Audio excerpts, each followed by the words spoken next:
ஆண்டவராகிய இயேசு கிறிஸ்து நாமத்துக்கு இந்த நாளில் மகிமை உண்டாகட்டும்.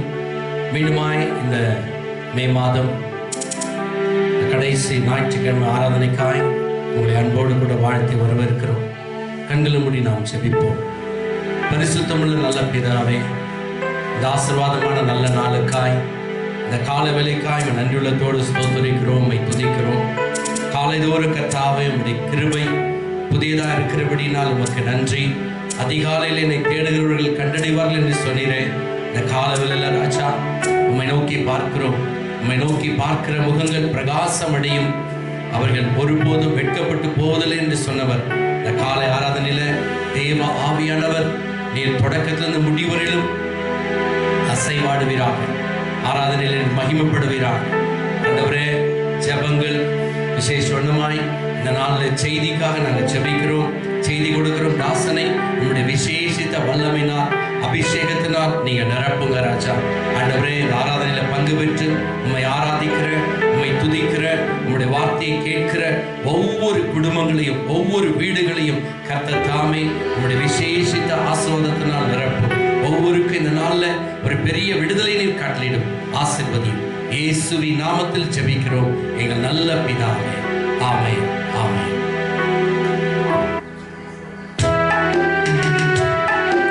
கரங்களை தட்டி நாம் பாடலாம் உற்சாகமா.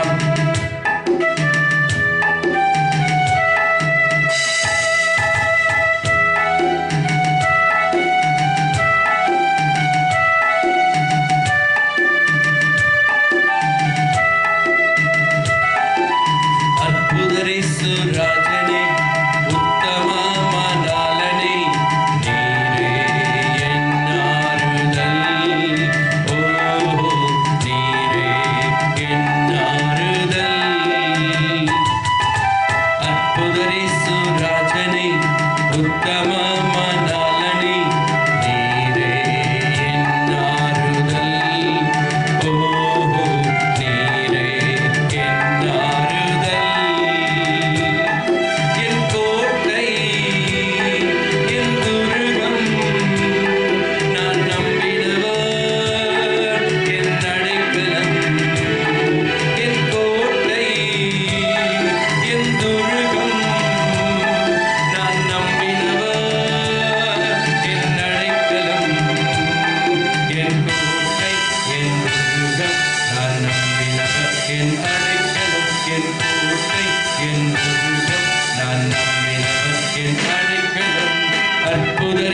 ಉಸಿರಿರುವ ದಿನವೆಲ್ಲ ನಾ ಮಾಡುವೆ ನಿಮಗೆ ಆರಾಧನೆ.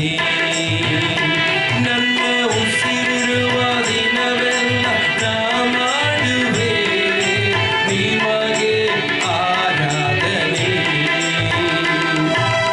ಆರಾಧನೆ ಆರಾಧನೆ ಯೇಸುವಿಗೆ ಆರಾಧನೆ. ಆರಾಧನೆ ಯೇಸುವಿಗೆ. ನನ್ನ ಉಸಿರಿರುವ ದಿನವೆಲ್ಲ ನಾ ಮಾಡುವೆ ನಿಮಗೆ ಆರಾಧನೆ.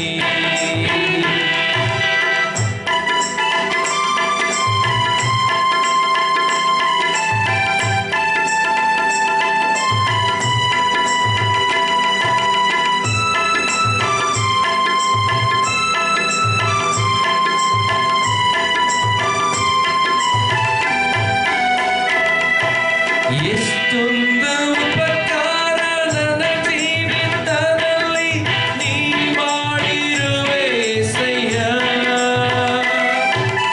ಎಷ್ಟೊಂದು ಉಪಕಾರ ನನ್ನ ಜೀವಿತದಲ್ಲಿ ನೀ ಮಾಡಿರುವೆ యేసయ్య.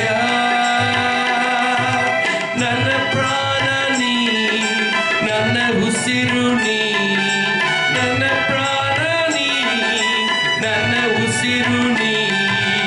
ಎಂದೆಂದು ನಿಮಗೆ ಆರಾಧನೆ. ಎಂದೆಂದು ನಿಮಗೆ ಆರಾಧನೆ. ನನ್ನ ಉಸಿರಿರುವ ದಿನವೆಲ್ಲ ನಾ ಮಾಡುವೆ ನಿಮಗೆ ಆರಾಧನೆ. ನನ್ನ ಉಸಿರಿರುವ ದಿನವೆಲ್ಲ ನಾ ಮಾಡುವೆ ನಿಮಗೆ ಆರಾಧನೆ.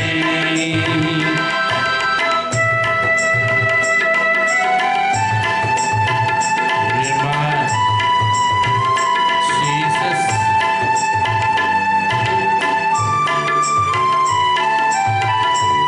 We praise the Lord. Yes, Lord.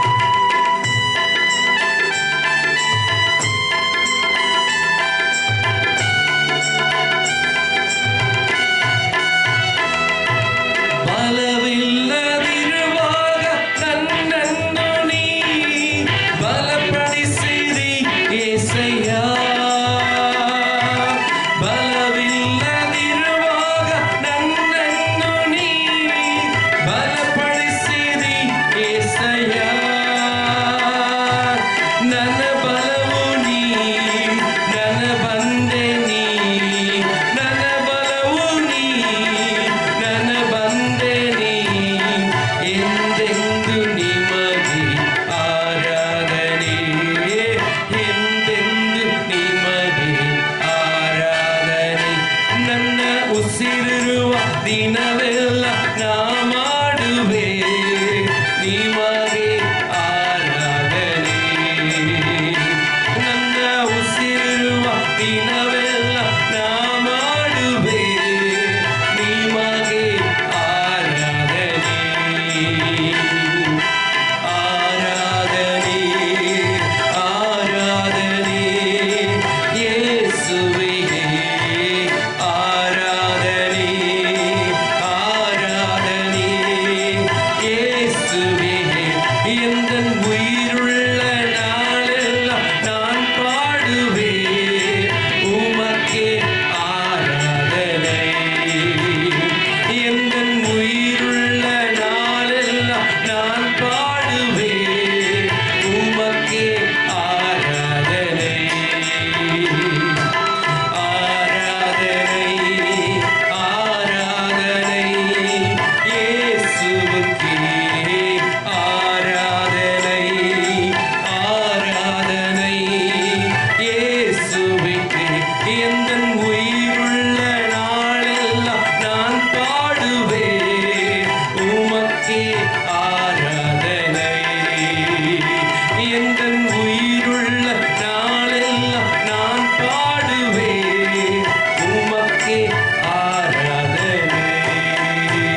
என் நேசர் நீதானையா, நேசிக்கின்றேன் உம்மைத்தானையா, என் நேசர் நீதானையா, நேசிக்கின்றேன் உம்மைத்தானையா, எனது ஆன்மா உம்மை நினைத்து என்னாலும் ஏங்குதையா, எனது ஆன்மா உம்மை நினைத்து என்னாலும் ஏங்குதையா, என் படுக்கையிலும் உம்மை நினைக்கின்றேன், நடுராவிலும் தியானிக்கின்றேன், என் படுக்கையிலும் உம்மை நினைக்கின்றேன், நடுராவிலும் தியானிக்கின்றேன், என் நேசர் நீதானையா, நேசிக்கின்றேன் உம்மைத்தானையா, என் நேசர் நீதானையா, நேசிக்கின்றேன் உம்மைத்தானையா, துன்பமும் துயரமும் வேதனையோ உம்மை விட்டு பிரிப்பதில்லை, துன்பமும் துயரமும் வேதனையோ உம்மை விட்டு பிரிப்பதில்லை, உயிருள்ளவரை உம்மைத்தான் நேசிப்பேன், நேரெதற்கும் நான் அடிமைப்படேன், உயிருள்ளவரை உம்மைத்தான் நேசிப்பேன், வேறெதற்கும் நான் அடிமைப்படேன், நேசர் நீதானையா, நேசிக்கின்றேன் உம்மைத்தானையா, என் நேசர் நீதானையா, நேசிக்கின்றேன் உம்மைத்தானையா, உம் இரத்தத்தால் என்னை மீட்டுக் கொண்டீர், நன்றி இயேசையா, நன்றி, உம் இரத்தத்தால் என்னை மீட்டுக் கொண்டீர், நன்றி இயேசையா, உங்கள் அன்பாலே எங்கள் உள்ளம் கவர்ந்தீர், நீ நானல்ல எல்லாம் நீரே, உங்கள் அன்பாலே எங்கள் உள்ளம் கவர்ந்தீர், நீ நானல்ல எல்லாம் நீரே, என் நேசர் நீதானையா, நேசிக்கின்றேன் உம்மைத்தானையா, எல்லாரும் சேர்ந்து சொல்லுவோம், என் நேசர் நீதானையா, நேசிக்கின்றேன் உம்மைத்தானையா, என் நேசர் நீதானையா, நேசிக்கின்றேன் உம்மைத்தானையா, சொல்லுங்க, ரெண்டு கரங்களை உயர்த்தி, எனது ஆன்மா உம்மை நினைத்து என்னாலும் ஏங்குதையா, சேர்ந்து சொல்லுவோமா, எனது ஆன்மா உம்மை நினைத்து என்னாலும் ஏங்குதையா, எந்தன் படுக்கையிலும் உம்மை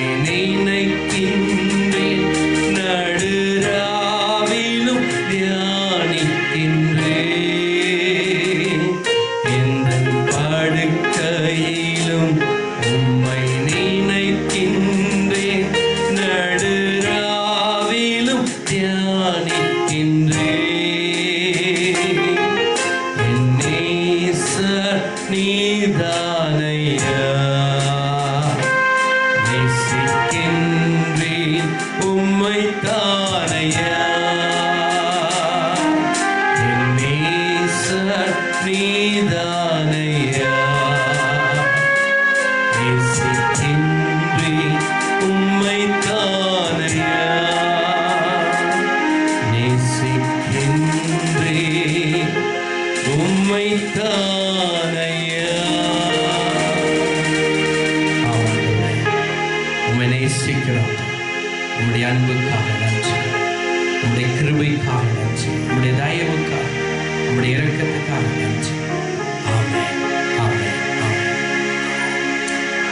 இப்பொழுதுமாய் இந்த நாளிலும் இந்த காலவெளியில தேவனுடைய வார்த்தைக்காய் அருமையான நம்முடைய தலைமை போதகர் சந்தை கே பாபு ரிச்சலையா அவர்களை கர்த்தருடைய வார்த்தைக்காய் உற்சாகமாய் வரவிருக்கலாம். கர்த்தருடைய வார்த்தை நிச்சயமாய் உங்களுக்கு பெரிய ஒரு ஆசீர்வாதத்தை, விடுதலையை இந்த நாளில் கொண்டு வரும். கர்த்தர் உங்களை ஆசீர்வதிப்பாராக. ஆமென், ஆமென். நாம் கண்களை மூடி நாம் பிரார்த்தனை செய்வோம். நல்ல தகப்பனே, இந்த நல்ல மகிழ்ச்சியான ஓய்வு நாளுக்காக நன்றி. இந்த காலை வேளையில் தகப்பனே, நீர் எங்களோடு கூட சற்றே பேசுகிறாக. நீர் பேசுகிற தேவனாக இருக்கிறதுக்காக நன்றி. எங்கள் அப்பா பிரயோஜனமானவர்களை ஒவ்வொரு நாளும் எங்களுக்கு கற்றுக் கொடுக்கிறவர். இந்த நாளும் தகப்பனே, சபை குறித்தும் அப்பா தகப்பனே, சபையில் நடக்க வேண்டிய காரியங்களை குறித்தும் எங்களுக்கு போதித்தருள்வீராக. நீரே நல்ல போதகர், சற்றே எங்களோடு பேசும். இயேசுவின் நாமத்தில் பிதாவே, ஆமென். கடந்த 2 வாரமாக நாம் சபை குறித்தும் கிறிஸ்துவை குறித்தும் பார்த்தோம். கேட்டாங்களா? கிறிஸ்துவும் திருசபையும், the church and Jesus Christ அப்படின்ற தலைப்பில் பார்த்தோம்.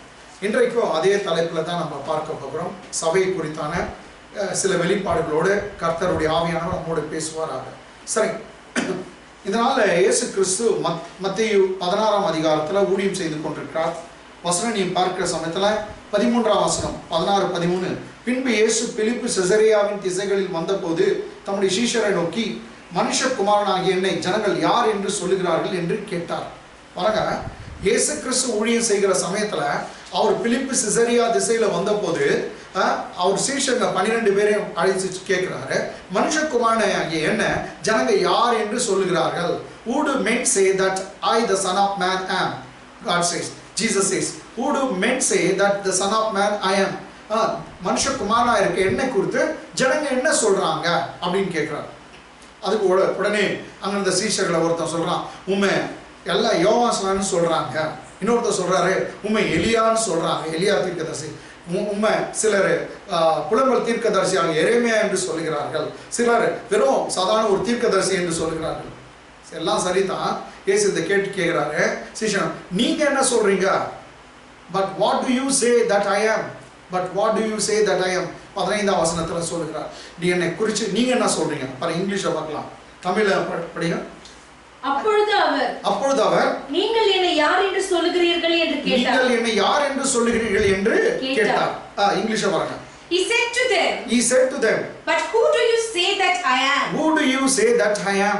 என்ன யாருன்னு சொல்றீங்க? அவங்க சொல்றதெல்லாம் இருக்கட்டும், அவங்க வித்தியாசமா என்ன பண்றோம், நீங்க என்ன சொல்றீங்க? அதுக்கு அடுத்த உடனே சீமோன் பேதுரு 16ஆம் வசனத்துல பதில் சொல்கிறார். தமிழ்ல பார்க்கலாம். சீமோன் பேதுரு பிரதியுத்தரமாக நீ ஜீவனுள்ள தேவனுடைய குமாரனாகிய கிறிஸ்து என்றான். நீ ஜீவனுள்ள தேவனுடைய குமாரனாகிய கிறிஸ்து என்றான். ரொம்ப சூப்பர் பதில். இங்கிலீஷ்ல பார்க்கலாம். And Simon Peter answered unto him and said, You are the Christ, the Son of the living God. You are the Christ, the Son of the living God. நீங்க தேவகுமாரன், தேவனுடைய குமாரனாகிய கிறிஸ்து என்றான். ஓகே, இதை கேட்டவுடனே ஜீசஸ்க்கு ரொம்ப ஆச்சரியம் ஆயிடுச்சு. இது வரைக்கும் யாரும் அவர் சொல்ல, அவர் தான் உண்மையான தேவகுமாரன், அவர் தான் கிறிஸ்து, அவர் தான் மேசியா.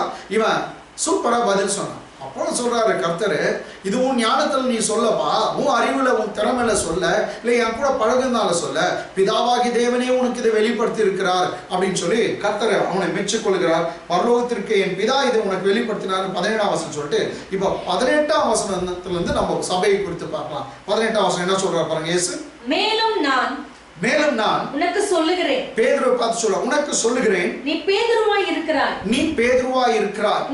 இந்த கல்லின் மேல் see பேதுருனா ஒரு கல் என்று அர்த்தம் இந்த கல்லின் மேல் என் சபையை கட்டுவேன் இந்த கல்லின் மேல் என் சபையை கட்டுவேன் பாதாளத்தின் வாசல்கள் அதை மேற்கொள்வது இல்லை என்று சொல்கிறார் நான் இந்த கல்லின் மேல் என் சபையை கட்டுவேன் பாதாளத்தின் வாசல்கள் என்னை மேற்கொள்வதில்லை இங்கிலீஷ்ல பார்க்கலாம் and I also say to you that you are Peter and on this rock I will build my church and the gates of Hades shall not prevail against it gates of the hell or gates of Hades shall not prevail against it amen ரொம்ப அருமையான வார்த்தை இத வந்து நீங்க பாருங்க 18ஆம் வசனம் Jesus வந்து இந்த பூமிக்கு வரதுக்கு எத்தனையோ நோக்கம் இருந்துச்சு கேட்டீங்களா பிதாவின் சித்தத்தை செய்ய வந்தார் பாவ மன்னிப்பு கொடுக்க வந்தார் பிசாசு கிரிகளை அழிக்க வந்தார் இதெல்லாம் பல நோக்கம் இது எல்லாம் மொத்தமா அடக்கிய ஒரு நோக்கம் இங்க இருக்குது நான் என் சபையை கட்ட வந்தேன் என்று சொல்றேன்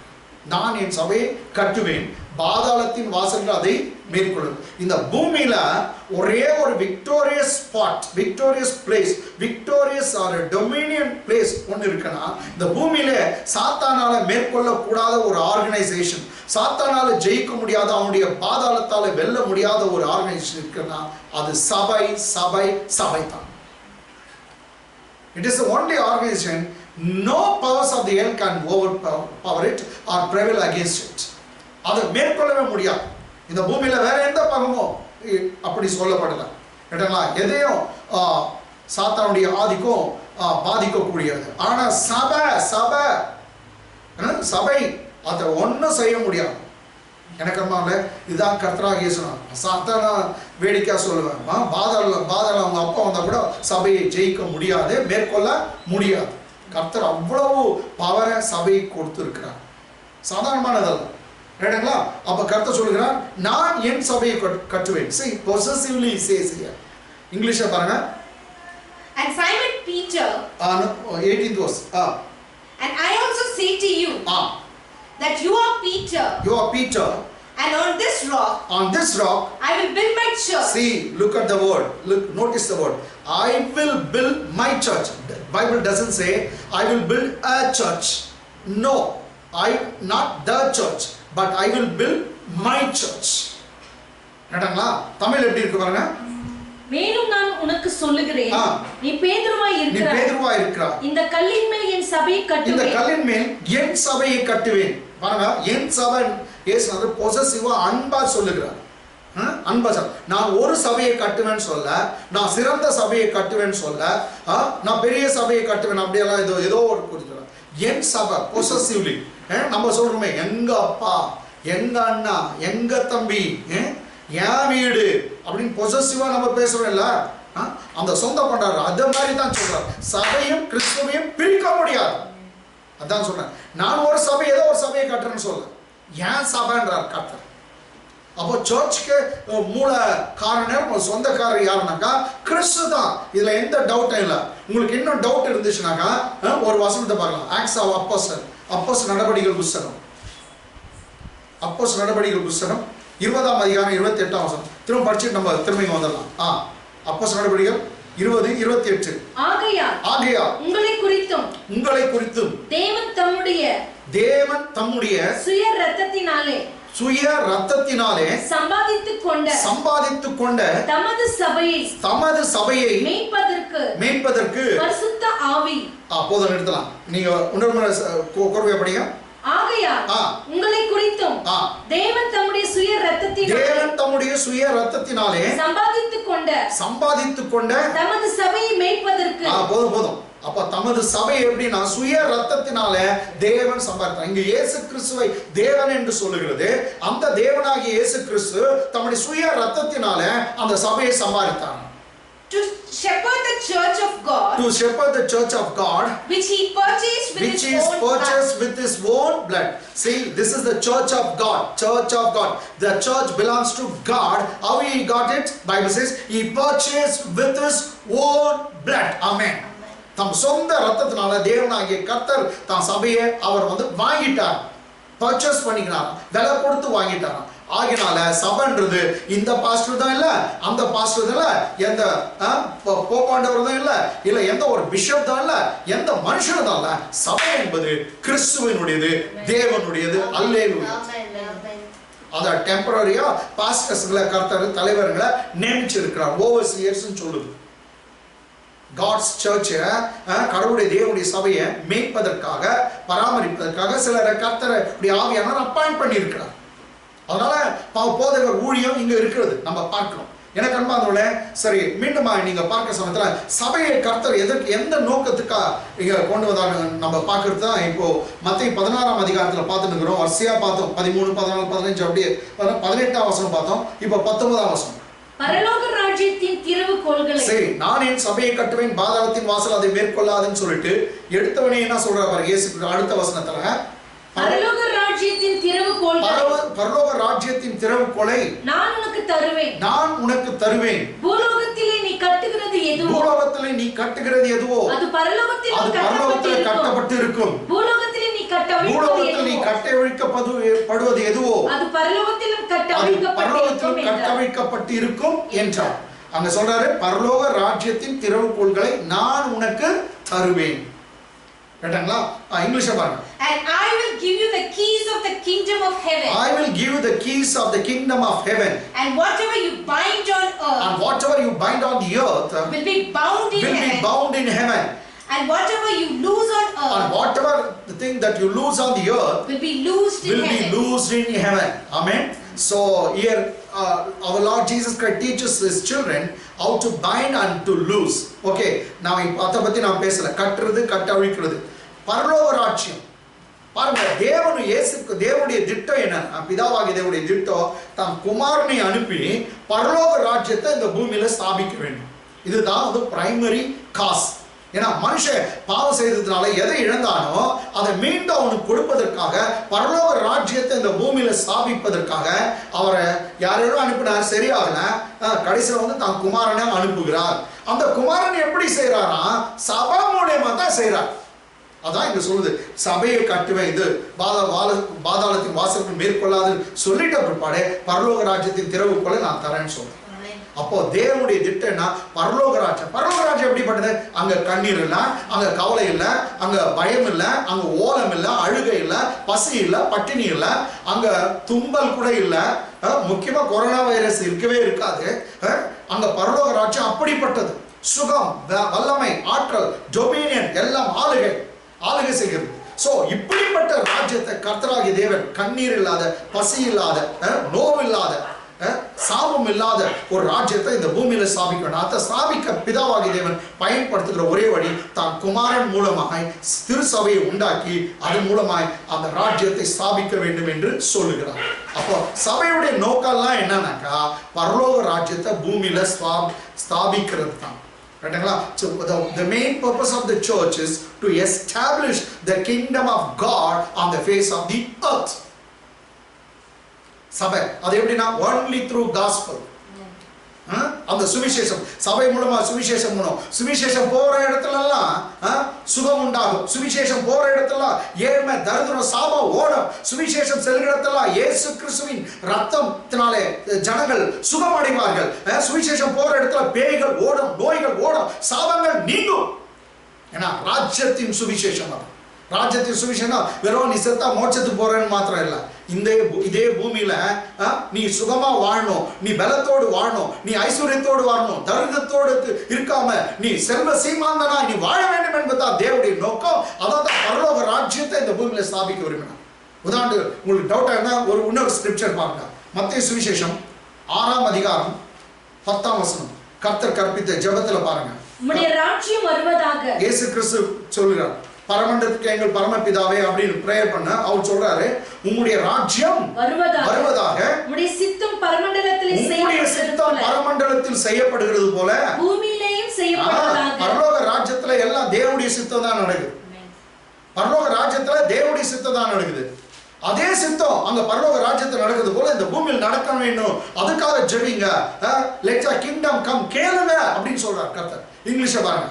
Your kingdom come. Your kingdom come. Your will be done on Your earth. will be done on earth As it is in heaven. as it is in heaven. Once again, ma.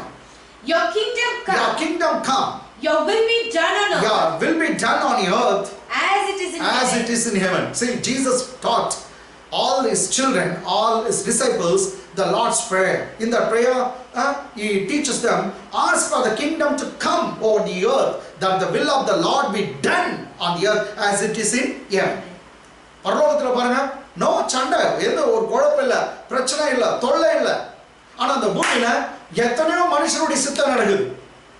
எத்தனையோ மனிதர்கள், சில நாடுகளில் president rule இருக்குது, சில நாடுகளில் prime minister rule இருக்குது, சில இடத்துல சீஃப் மினிஸ்டர் ரூல் இருக்குது, சில இடத்துல வித்தியாசமாக அரசாங்கத்து ரூல் இருக்குது, போலீஸ் அதிகாரியின் ரூல் இருக்குது, மேஜிஸ்ட்ரேட்டுடைய ரூல் இருக்கிறது. எல்லாருடைய யாருடைய சித்தம், ஏதோ மனுஷனுடைய சித்தம் இந்த பூமியில் நடக்குது. அதனால தான் எல்லாம் மெஸ்அப் ஆயிட்டு குழம்பி இருக்கிறாங்க. இவங்க ஒன்று சொல்லுவாங்க, அவங்க ஒன்று சொல்லுவாங்க, இவங்க சொல்லுவாங்க, அவங்க வேணாம்னு சொல்லுவாங்க. இப்படி தான் குழப்பத்தில் இருக்குது. ஆனால் அங்கே ஒன்னே ஒன்று, தேவனுடைய சித்தம் நிறைவேறும். ஆமென். எனக்கு அன்பாங்க, பிதாவாகிய தேவன் குழப்பம் இல்லாத, பிரச்சனை இல்லாத, கண்ணீர் இல்லாத, ஓலம் இல்லாத, மரணம் இல்லாத, இன்னும் சொல்லணும்னாக்கா நோவு இல்லாத, தரித்திரம் இல்லாத, சாபம் இல்லாம, பசி பட்டினி இல்லாம ஒரு ராஜ்யத்தை இந்த பூமியில ஸ்தாபிக்க வேண்டும். அது யார் மூலமா? தம்முடைய ஒரே பேரான குமாரனாகிய கிறிஸ்து இயேசு மூலமா. கிறிஸ்து இயேசு சபைக்கு அந்த பொறுப்பை கொடுத்திருக்கார். சபை மூலமா இந்த பூமியில ஸ்தாபிக்கதான் அதை பிரைமரி காசா நம்ம பார்க்கணும். அதனால எனக்கு அன்பார்ந்தவர்களே, இன்னைக்கு நாம் தெரிந்து கொள்ளலாம், இங்க நான் என் சபையை கட்டுவேன், பாதாளத்தின் வாசல் மேற்கொள்ளாதுன்னு சொல்லிட்டு அடுத்த வசனமே என்ன சொல்றாருன்னா, பரலோக ராஜ்யத்தை பத்தி தான் கர்த்தர் பேசுறார். அதனால்தான் நான் இப்படிப்பட்ட காரியங்களை உங்களிடத்தில் பேசுறேன். சரி, இன்னும் சபையை குறித்து நாம் சற்றே நாம் அறிந்து கொள்ளலாம். சபையில யாரை தலைவர்களா வச்சிருக்காரு அப்படியெல்லாம் நீங்க பார்க்கறதுக்கு ஒரு அற்புதமான ஒரு உதாரணத்தை பேதுருவை குறித்து நான் பேசியிருக்கேன்.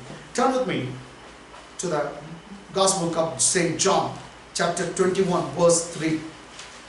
யோவான் சுவிசேஷம் 21 அதிகாரம், வசனம் 3. 21 வசனம் 3. சீமோன் பேதுரு மற்றவர்களை நோக்கி மீன் பிடிக்க போகிறேன் என்றான். அதற்கு அவர்கள் நாங்களும் உம்முடனே கூட வருகிறோம் என்றார்கள். அவர்கள் புறப்பட்டு போய் உடனே படவேறினார்கள்.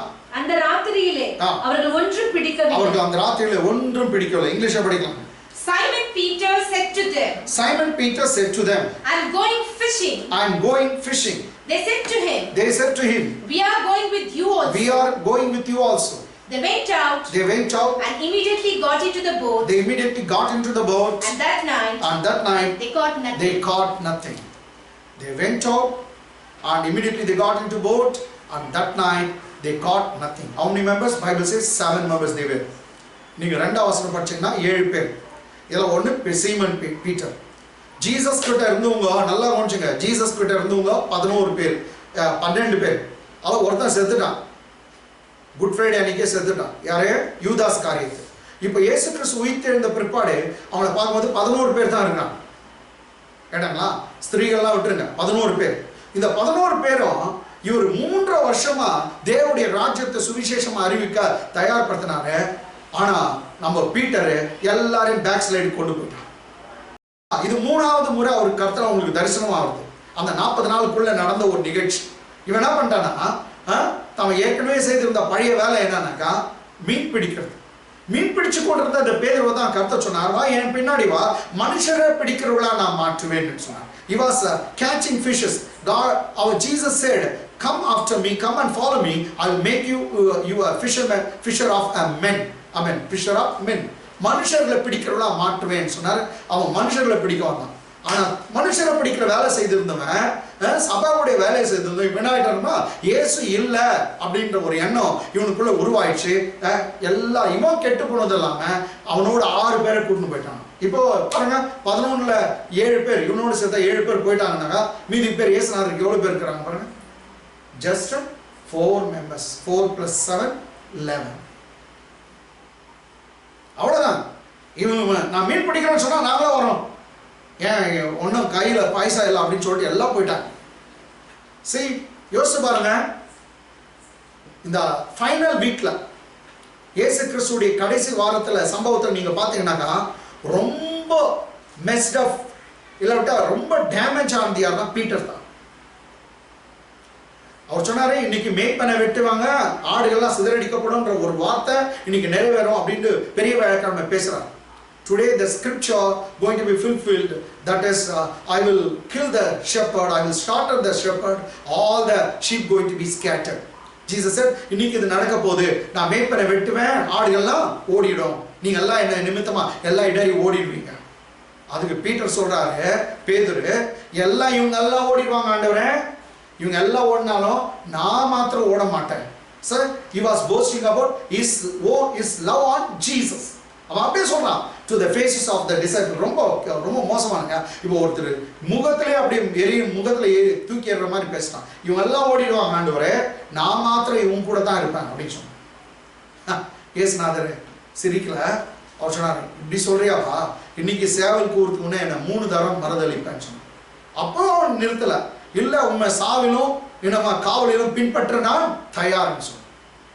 எனக்கு அன்பானே, இப்படிப்பட்ட பீட்டர் அங்க டேமேஜ். நெக்ஸ்ட் ஜீசஸ் அரெஸ்ட் பண்ண வரும்போது இவன் கத்தி எடுத்து ஒருத்தனுடைய காதை வெட்டிட்டான், மல்குஸுடைய காது, பிரதான ஆசாரியனுடைய வேலைக்காரன். இதுவும் டேமேஜ் இவன் பண்ணது. இயேசுநாதர் அவனை பார்த்து பெருமைப்பட்டாரா? அவர் சொன்னாரு, உன் பட்டயத்தை உரையில போடு, பட்டயத்தை எடுக்கிறவன் பட்டயத்தால மறிப்பான் அப்படின்னு சொன்னது மாத்திரம். அவர் சொல்றாரு, என் பிதா கொடுக்கும் பாத்திரத்தை நான் பானம் பண்ணாமல் இருப்பேனா? இது என்னுடைய தேவனுடைய திட்டம். நான் இன்னைக்கு சிலுவையில போக வேண்டும், நான் மறிக்க வேண்டும், நீ எனக்கு எதிரியா இருக்கிறார் ஏற்கனவே சொன்னார். அவன் நீ மறிக்க கூடாது என்று சொன்னான் கேட்டாங்களா? அப்ப அங்கேயும் அவனை திட்டுறார். ரெண்டாவது தப்பு கேட்டாங்களா? மூன்றாவது, நீங்க எல்லாம் என்னை விட்டு ஓடிடுங்க அப்படின்னா யோவான் சுவிசேஷம் பிரகாரமா இவன் பின்னாடியே பின்பற்றி போனாங்க. மற்ற சுவிசேஷம் சொல்லுது இவன் பின்னாடியே பின்பற்றி போய் அந்த பிரதான ஆசாரியருடைய வீட்டுக்குள்ள இவர் நுழைகிறார். இது தப்பு. அந்த இடத்துல அது மாத்திரமல்ல, எல்லாருக்கும் ஒரு பயங்கரமான ஒரு இதுனா பேதுருனா எல்லாம் 3 முறை அவன் மறுதளிக்கிறான். ஏசு யாருன்னு தெரியாது, நான் அவன் கூட இல்லவே இல்லை, நான் கலிலேயக்காரனே இல்லை, ஏசு தெரியாது என்று மறுதளிச்சான். இதெல்லாம் அவனுக்கு வந்த டேமேஜ். நெக்ஸ்ட், அட்லீஸ்ட் சிலுவை கிட்டனா ஏசுநாதர் கிட்ட காம்ப்ரமைஸ் ஆயிட்டு இருந்தானா? இல்ல, அவன் சிலுவை கிட்ட அவன் கடைசி வரைக்கும் வரல. நமக்கு ஸ்கிரிப்சர்ல இல்லை, வேணுமா தூரத்துல இருந்து பார்த்துருக்கலாம். இயேசுக்கு அன்பா இருந்த சிஷ்யன் ஆகிய யோவான் தான் அங்க சிலுவை கிட்ட இருந்தான். இங்கேயும் இவர் வரல. நீங்க பாத்தீங்கன்னாக்கா ரொம்ப அவனுடைய மன சோர்வடைந்து இருந்த நிலைமை. ஸோ நான் காட்டி கொடுத்துட்டேனே, அங்க எடுத்து கத்தியில வச்சுட்டேனே, இயேசுநாதர் எல்லாம் ஓடிடுவாங்கன்னு சொல்லும் போது நான் அமைதியா இருந்தா நல்லா இருக்கும், நான் துருத்துன்னு பேசி மாட்டிக்கினேனே, எல்லாத்தையும் யோசிக்கிறேன். எனக்கு என்ன இது மாத்திரம் இல்ல, அவர் மரணத்துக்கு முன்னாடி இப்படி செய்தான், மரணத்துக்கு பிற்பாடு இவனோடு கூட 6 பேரை கூட்டு போயிட்டாங்க, இவனோடு சேர்த்தா 7 பேர் மீன் பிடிக்க பழைய வேலைக்கு போயிட்டாங்க. எல்லாம் பின்வாங்குது. He got backslidden. Not only he was backslidden, he made others also get backslidden. கேட்டீங்களா? இப்படியாப்பட்டவங்களை பாஸ்டர்ஸ் ஆக்க முடியுமா? ஊழியக்காரனை வைக்க முடியுமா? இன்னைக்கு உலகத்துல இப்படி கேட்டாங்க, நிச்சயமா அவனை வைக்கக்கூடாதுன்னு தான் சொல்லுவாங்க. இந்த காலத்துல இருக்க யாருமே உனக்கு எந்த ஆர்கனைசேஷன் உனக்கு தகுதியில, பாஸ்டருக்கு தகுதியில போயிடு, நீ இயேசுவே மறுதளிச்ச, நீ இயேசுவே இல்லைன்னு சொல்லிட்ட, உன்னை எப்படி நாங்க சேர்க்கறது அப்படின்னு தோர்த்துருவாங்க. எனக்கு அன்பாங்க, ஜீசஸ் அவனை தான் குவாலிஃபை பண்ணார். அவருடைய காரியமே வித்தியாசமா இருக்கு. He will never get qualified to be a pastor. ஒரு காலம் அவன் பாஸ்டர் ஆகிறதுக்கு எந்த தகுதியும் இல்லை, எந்த ஒரு காரியம் இல்லை. முக்கியமா பாருங்க, இயேசுவே மறுதளிச்சோன்னு எப்படிங்க சேர்க்க முடியும்? ஆனா கிறிஸ்து இயேசு நல்லவர், அவரை மாதிரி யாரும் என்ன அற்புதமானவங்க. 21ஆம் அதிகாரத்தில் இப்பதான் பார்த்தோம், 3 எல்லாரோட போனாங்களா, நைட்டெல்லாம் ராவெல்லாம் மீன் பிடிச்சாங்களா, ஒன்றும் மீன் கிடைக்கல. காலை விடியற் காலத்துல இயேசு கிறிஸ்து அங்க ஒரு பிச்சைக்கார தாத்தா மாதிரி வயசானவரா அங்க நின்று கொண்டிருக்கிறார். ஏன் பிச்சைக்கார தாத்தான்றானாக்கா, பிச்சை எடுக்கிற மாதிரி கேட்குற, பிள்ளைங்களை சாப்பிட்றதுக்கு எதுனா இருக்குதா அப்படின்னு கேட்குறேன். என்ன சாப்பாடு இருக்குதா, do have any meat or meal or do have any bread அப்படின்னு கேட்குறாரு. சாப்பாடு இருக்கா, பிள்ளைங்களே சொல்றாரு, சில்ட்ரன் அப்படின்னு சொல்றாரு. அதுல இருந்து பார்த்தாக்கா வேற மாதிரி அவர் பிச்சைக்கார தாத்தா மாதிரி அங்க காட்சி அளிக்கிறார். நெக்ஸ்ட் உங்களுக்கு தெரியும் அதுக்கு பிற்பாடு இவரே சொல்றாரு, உங்களுக்கு மீன் ஒன்றும் இல்லையா, ஆழத்தில் நீங்கள் தள்ளி கொண்டு போய் மீன் வலைய போடுங்க, உங்களுக்கு மீன் கிடைக்கும் அப்படின்னு சொல்றாரு. அவங்க அதே போல மீன் பிடிச்சாங்க. Right, okay. அது பின்னாடி எல்லாரும் தெரிஞ்சிச்சு அவர் தான் இயேசு கிறிஸ்து அப்படின்னு கண்டுபிடிச்சு எல்லாம் கரைக்கு வந்தாங்க. கரைக்கு வந்தாங்க 153 பெரிய மீன்களோடு கரைக்கு வந்தாங்களாம். அவங்க வரத்துக்குள்ளேயோ ஜீசஸ் பாருங்க, ஒரு தாய் உள்ளம் தான் பிள்ளைங்கன்னு சொன்னார் பாரு. தான் பிள்ளைங்களுக்கு அவங்க வர்றதுக்கு முன்னாடி கடற்கரையில கறி நெருப்பு மூட்டி கோல் அங்க நெருப்பு இருக்குதா, அங்க தவா வச்சு அவர் வந்து சப்பாத்தி சுட்டுட்டு மீன் பொரிச்சு வச்சுட்டு இருக்கிறார். இந்த மீன் எங்க இருந்து வந்துச்சு தெரியாது, இங்க சப்பாத்தி எங்க இருந்து வந்துச்சு தெரியாது. ஆனா கர்த்தர் தான் பிள்ளைங்களுக்காக செய்து வந்தார். அவங்க வந்து கரையில இருந்தோடனே வந்து சொன்னது வார்த்தை என்னமா, வாங்க வந்து போஜனம் பண்ணுங்கள், come and time with me. So come and have breakfast, நீங்க வந்து சாப்பிடுங்கன்னு சொன்னாங்க. இதெல்லாம் வந்து அவரை மாதிரி ஒரு அன்பான தேவனை நம்ம பார்க்கவே முடியாது. தன்னை மறுதளிச்சவனுக்கும் தன்னை விட்டு ஓடினவனுக்கும் அவர் சாப்பாடு செய்து, அதுவும் தெய்வம், தேவகுமாரன், உலக ரட்சகர் சாப்பாடு செய்து வைக்கிறார். வாங்க என்னோட வந்து போஜனம் பண்ணுங்க அப்படின்னு எல்லாம் சாப்பிடாங்க. பாருங்க வசனம் 20 வசனம் 12ஆம் வசனம். இயேசு அவர்களை நோக்கி வாருங்கள் போஜனம் பண்ணுங்கள் என்றார். போஜனம் பண்ணுங்கள் என்றார். ஓகே, நிறுத்தலாம். இங்கிலீஷ்ல. Jesus said to them, come and eat breakfast. Come and eat breakfast. அப்படி சொன்னாரு. ரைட்டுங்களா? இப்போ நீங்க பாத்தீங்கன்னாக்கா 15ஆம் வசனம், சேம் சாப்டர். அவர்கள் போஜனம் பண்ணின பின்பு, இப்ப சாப்பாடெல்லாம் சாப்பிட்டாங்க, பிரேக்ஃபாஸ்ட் எல்லாம் முடிஞ்சிச்சு. அவர்கள் போஜனம் பண்ணின பின்பு இயேசு சீமோன் பேதுருவை நோக்கி யோனாவின் குமாரனாகிய சீமோனே இவர்களிலும் அதிகமாய் நீ என்னிடத்தில் அன்பாய் இருக்கிறாயா என்றார். அதற்கு அவன் ஆம் ஆண்டவரே உம்மை நேசிக்கிறேன் என்பதை நீர் அறிவீர் என்றார். அவர் என் ஆட்டுக்குட்டிகளை மேய்ப்பாயாக என்றார். சூப்பர். இங்கிலீஷ் வச்சு நம்ம எக்ஸ்பிளைன் பண்ணலாம். So when they had eaten breakfast, Jesus said to Simon Peter, Simon, son of Jonah, do you love me more than these? He said to him, yes Lord, you know that I love you. He said to him, feed my lambs. Right, okay, let me explain from 15th verse. பெரிய வேலைக்கிழமை அவன் சொன்னா, இவங்க எல்லாம் உன்னை விட்டு போயிடுவாங்க ஆண்டவரே, ஆனா நான் மாத்திரம் ஓட மாட்டேன் அப்படின்னு தான் அன்பை வெளிப்படுத்தினான். ஆனா கர்த்தர் சொன்னாரு, இல்ல நீ தான் என்னை 3 முறை மறுதளிச்சுடுவே என்று சொன்னார். ஆனா அதே இயேசு கிறிஸ்து இப்போது கேட்கிறார், இவர்களிலும் அதிகமாக நீ என்னிடத்தில் அன்பா இருக்கிறாயா? Peter, do you love me more than all your friends, all the disciples? இவங்களை காட்டிலும், உன் நண்பர்களை காட்டிலும் என் மேல் நீ அன்பா இருக்கிறாயா அப்படின்னு கேட்கிறார். நகர்மாங்க இதே கேள்வி கர்த்தராகிய இயேசு கிறிஸ்து உன்னை என்னையும் பார்த்து கூட கேட்கிறார், சபையை பார்த்து கேட்கிறார். Do you love me? Not only do you love me? What? More than all these others. What would be our answer? நம்முடைய ஆன்சர் எப்படி இருக்கும்? எனக்கு நிச்சயமா ஒன்று மாத்திரம் கொண்டு வச்சுங்க, திருசபை நம்ம ஒன்று திரும்பணும். நாம் அவரிடத்துல முந்தி அன்பு கூறலையா, அவர் தான் நம்ம இடத்துல முந்தி அன்பு கூர்ந்தார். இங்கிலீஷ்ல சொல்லுது, we love him because he loved us first. அவர் நம்மிடத்தில் அன்பு கூர்ந்ததுனாலே நாம் அவரிடத்துல அன்பு கூறுகிறோம். அவர் முந்தி நம்ம இடத்துல அன்பு கூர்ந்ததுனால தான் நாம் அவரிடத்துல அன்பு கூறுகிறோம். ஏன்னா பைபிள்ல சொல்லுது, Christ died for us when we were yet sinners. நாம் பாவிகளா இருக்கையில், நாம் இன்னும் பாவத்தில் இருக்கும்போது கிறிஸ்து நமக்காக மரித்தார். ரோமர் 5ஆம் அதிகாரத்துல சொல்லப்பட்டிருக்கு. நாம் பாவிகளா இருக்கும்போதே கிறிஸ்து நமக்காக மரித்தார். அப்ப எவ்வளவு அன்பு பாத்தீங்கன்னா, unconditionally loved us. அத உதாரணப்படுத்தி பார்க்கிறாரு. நீங்க பாருங்க, காணாம ஒரு ஆடு போயிடுச்சான், 100 ஆடுகள்ல ஒண்ணு காணாத போயிடுச்சு. ஏன்னா அது அன்பு செய்துச்சு அவர் மேல? நோ, அது காணாத பொண்ணு தான். ஆனா பைபிள் சொல்லுது, இவர் தான் அதை தேடி கொண்டு போனார். இவர்தான் கண்டுபிடித்தார், இவர்தான் அதை அணைத்தார், இவர்தான் தூக்கி தோல் மேல போட்டார், வீட்டு வரைக்கும் தோல் மேல நடக்க வச்சு வந்தார். எந்த ஷெப்பர்டும் செய்யவே மாட்டான். இவர் தூக்கி தோல் மேல. அதுவும் இன்னும் ஓவர் என்ன தெரியுங்களா, வீட்டுக்கு வந்துட்டு ஒரு பார்ட்டி வைக்கிறார். He threw a party.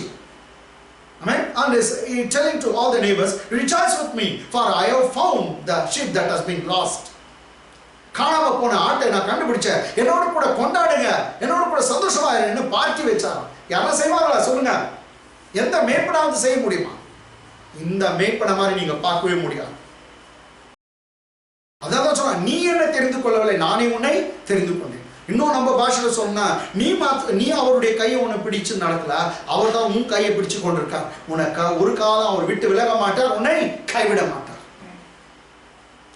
மனசுல நம்ம வச்சுக்கணும். அவர் முந்தி நம்ம இடத்துல அன்பு கூர்ந்தனால நாம் பிந்தி அவரிடத்துல அன்பு கூறுறோம். ஆமென். சரிங்க. Do you love me more than all your friends? அவர் கேட்கிறார். படிங்க தமிழ்ல. இவர்களிலும் அதிகமாய் நீ என்னிடத்தில் அன்பாய் இருக்கிறாயா என்றார். அதற்கு அவன் ஆம் ஆண்டவரே, உம்மை நேசிக்கிறேன் என்பதை நீர் அறிவீர் என்றார். அவர் என் ஆட்டுக்குட்டிகளை மேய்ப்பாயாக என்றார். நீ என் ஆட்டுக்குட்டிகளை மேய்ப்பாயாக என்றார். இங்கிலீஷ்ல Jesus said to Simon Peter, Simon, son of Jonah, do you love me more than these? Do you love me more than these? He said to him, Yes, Lord. You know that I love you. He said to him, Feed my lambs. இது கீழ வந்து நீங்க பாத்தீங்கன்னா, நீ என்னால அன்பா இருக்கான்னு இன்னும் 2 வசனம் வருது, படிக்க போறோம். ரைட்டுங்களா? ஆனா இந்த இடத்துல மாத்திரம் நீ அதிகமா அன்பா இருக்கிறாயான்னு கேட்கிறான். அதிகமா அன்பா இருக்கிறா.